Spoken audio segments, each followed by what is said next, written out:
Hey, what's up, everybody, and welcome back to Shadow Nexus. Picking up where we left off. If you're new to the channel, don't forget to like, share, subscribe. Make sure you drop a comment, and remember to take what resonates, leave the rest. Don't try to force the shoe to fit. And another one that I really liked a lot is I heard this, I don't even know who said it. Eat the fish and spit out the bones. I'm Justin, by the way. Make sure you hit the notification bell so you get notified anytime that I put out a reading. This is going to be whatever zodiac sign comes out, Spirit chooses. For the month of June, your Rumi Oracle message. And then don't forget also to check out my other videos on the channel. I'm working on getting more shorts done, so look forward to that. I started that. That's yeah, that's a thing. It's going down. And the other videos I do, because I don't just do readings, I read books and I spread knowledge. So what I've been covering for a minute now is A Practical Guide to Personal Freedom. It's a Toltec wisdom book called The Four Agreements by Don Miguel Ruiz. So I've been reading this, and that series, if you check out my playlists, you'll see the Four Agreements playlist. That's where you want to go for that. Keep track of that. I still got one last video I got to do, which is the last end of the book. That goes further into detail and all that stuff. So look forward to that. Go check that out. And remember, all the messages that I put out, unless they are specifically dated for a certain date or timeline or time frame, however you want to look at it, there's that. Trust and know that whatever you are guided to and feel pulled to and gravitate towards, then there's something in it for you. All right, moving on. Hope everybody's doing good today.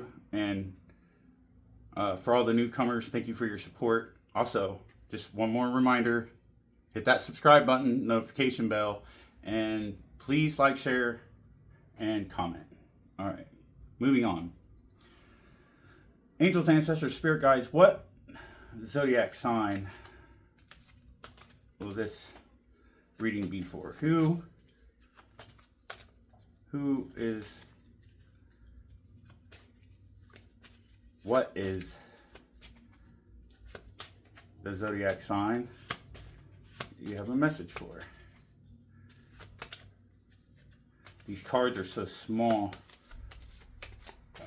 And plus, I don't have them all in there right now because I've been going down the list of signs. So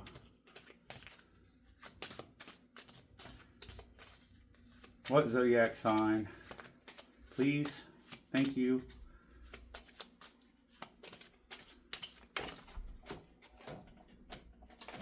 And we got Capricorn. All right. With the number 10, that's going to be a 1. Also, Spirit wanted to highlight, just like in the rest of the reads, I just wanted to point out that first what came out was the planet Saturn next to Mercury.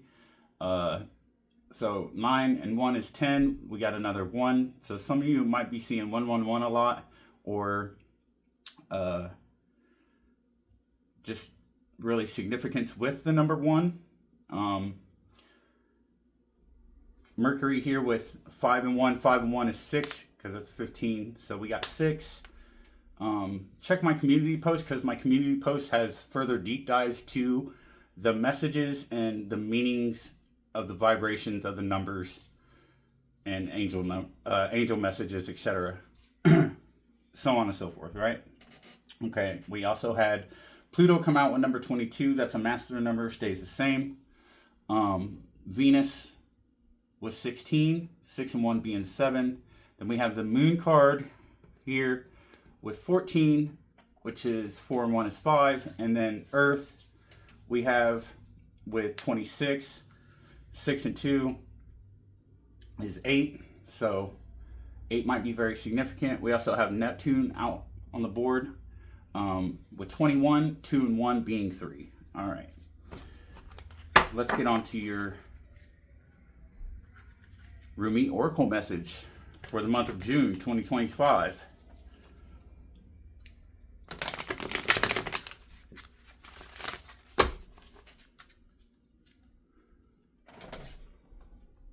Make sure the camera's still rolling.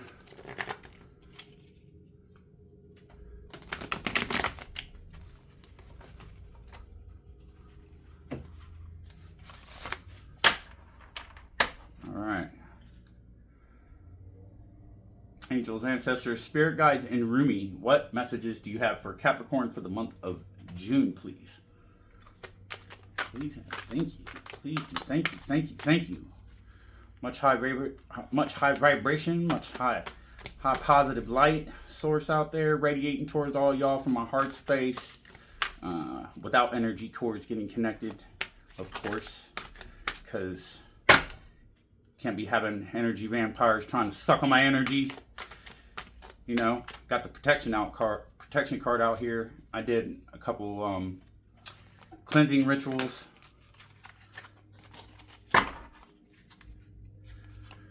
All right, so we have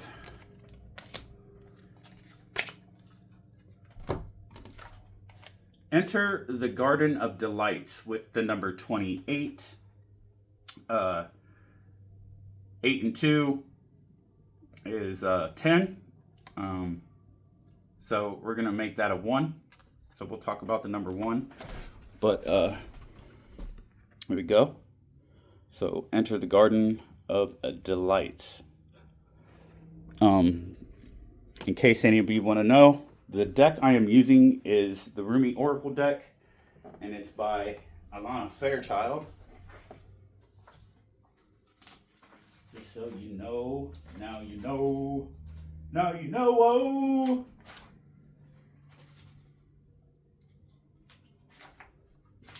Now, see, the number 1, we're talking about, you know, this is the new energy number. So it's from which all manifestation begins, right? And it is also the energy that begins all actions, leads the way into new directions. Number 1 is the new number of new projects. So we're having the courage, the originality, and, you know, it's using our discernment with our decisiveness, and having that overall ultimate desire for expansion on all levels, right? So number 1 is also divisible by, you know, the fact that we are all one. Therefore, we are all connected and associated by thought. So watch your thoughts here. I'm getting the message that there's a need to highlight to focus on your positive desires rather than your negative fears. So some of you might feel stuck, or maybe you're overthinking a lot, is what they're giving me right now too.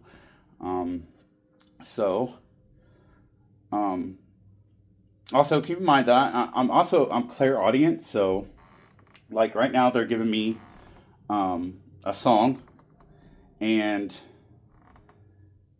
I'm hearing it's like field trip, about to take a field trip. So some of you might be traveling.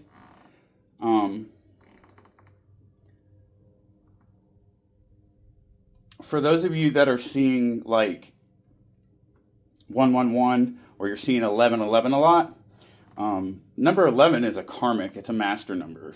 So, you know, also it's like the essence of the 11 is developing clairvoyance. It's developing intuition. It's your spiritual healing, metaphysical faculties. So when you see 11, you know, appear repeatedly in your life. Your angels are asking you to pay attention to your repetitive thoughts and ideas as they hold the answers to what it is you're trying to manifest, your prayers, etc., etc.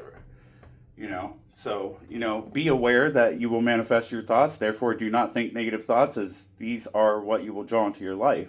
You don't want negative things manifesting into your life, so think positive at all times. Use the positive energies of the universe to bring the fruition to your deepest desires, hopes, as well as your dreams. And why not? Why not? Why wouldn't you want to? Right?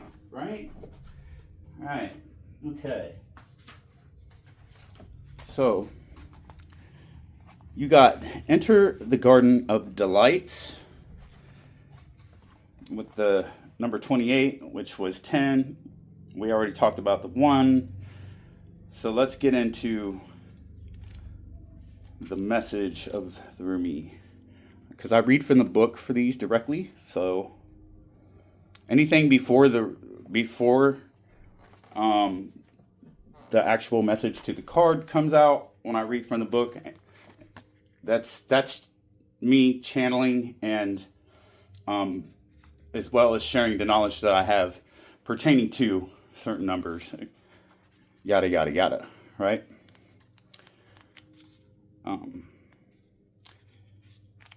Everybody's got a method to their madness.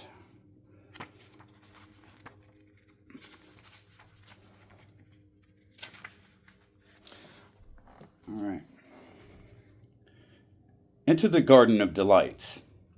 Are you aware that sweetness is found everywhere in town? Are you aware that winter is gone and spring has come around? Are you aware that sweet basil and the carnation are whispering in the garden and laughing about how simply everything is found?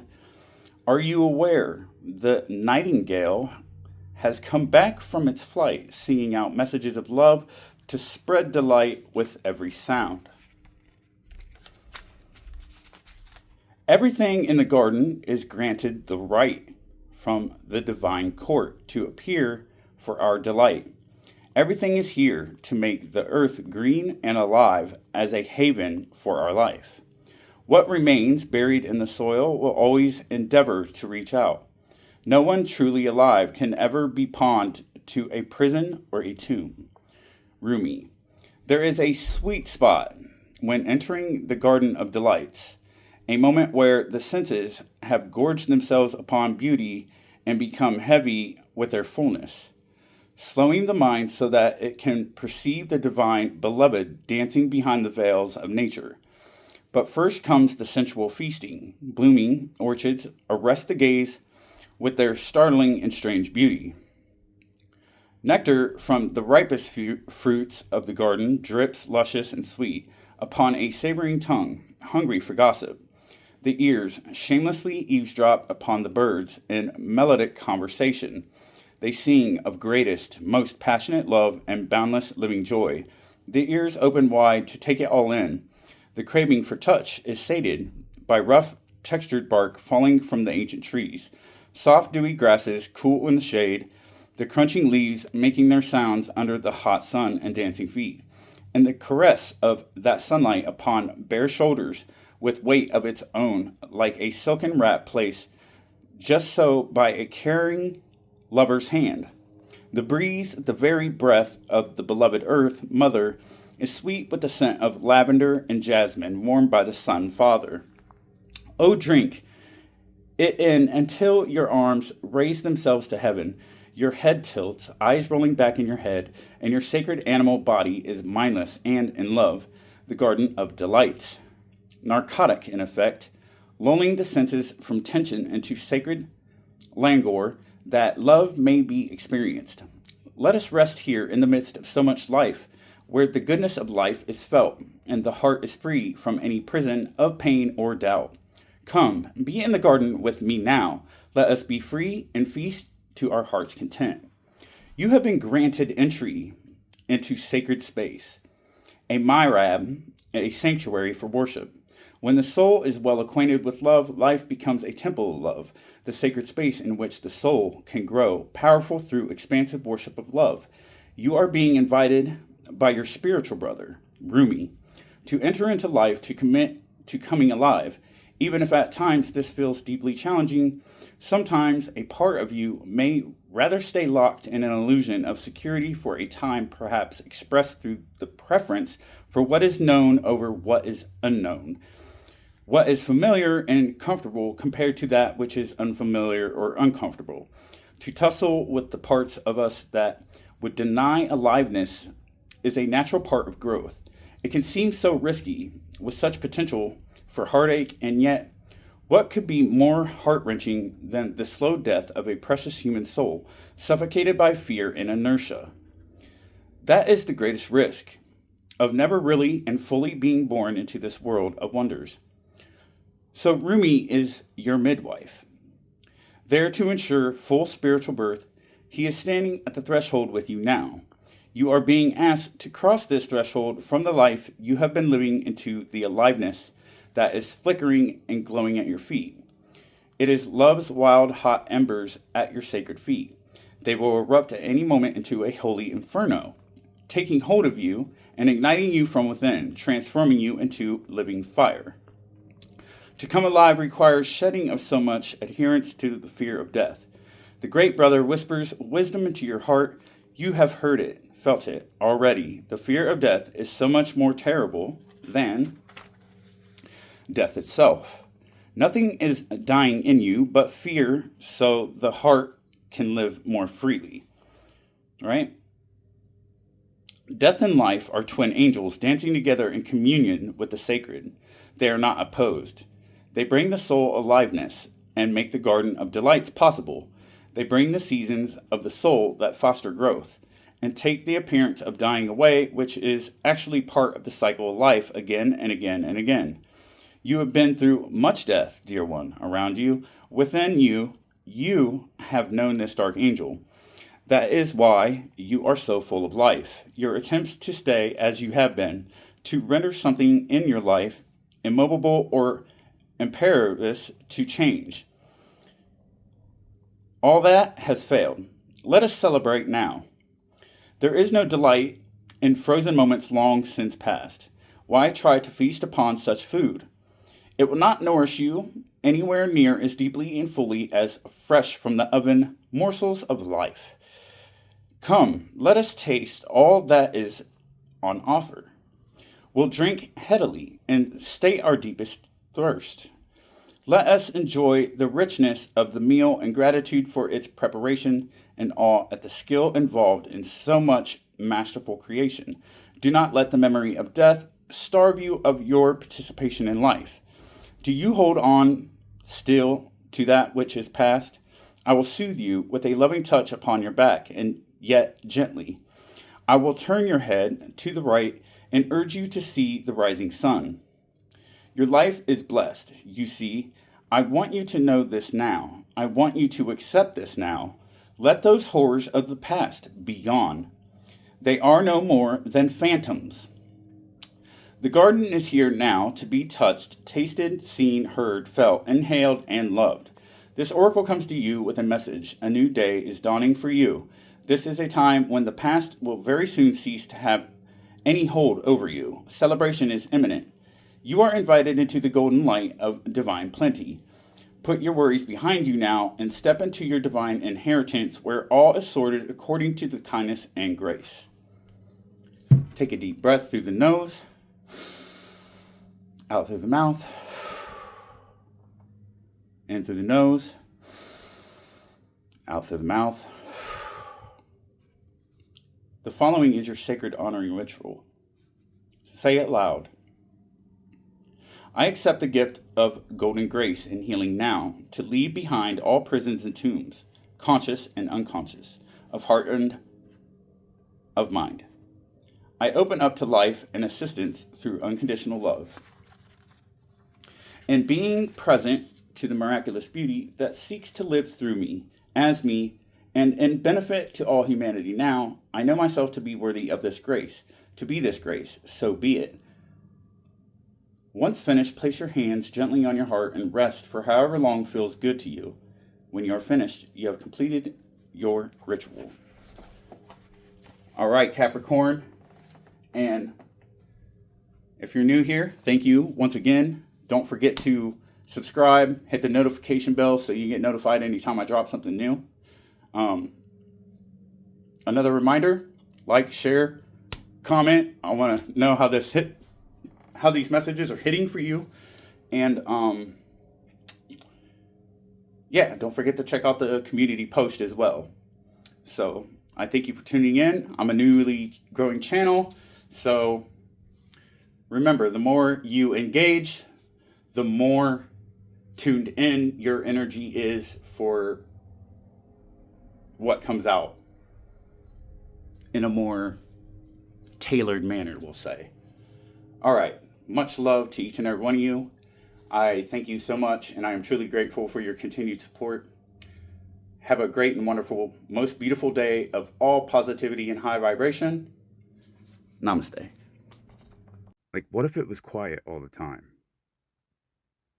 Just dead silence. There wasn't nobody to talk to. Whether they are annoying, whether they're inconvenient or not. Like, because you have to ask yourself, you know? So we have to remember that's why it's so important to pay attention that's outside of our control that tries to get at us. And it's always those moments that we're like, damn, that's why I appreciate that goddamn noise. For real though.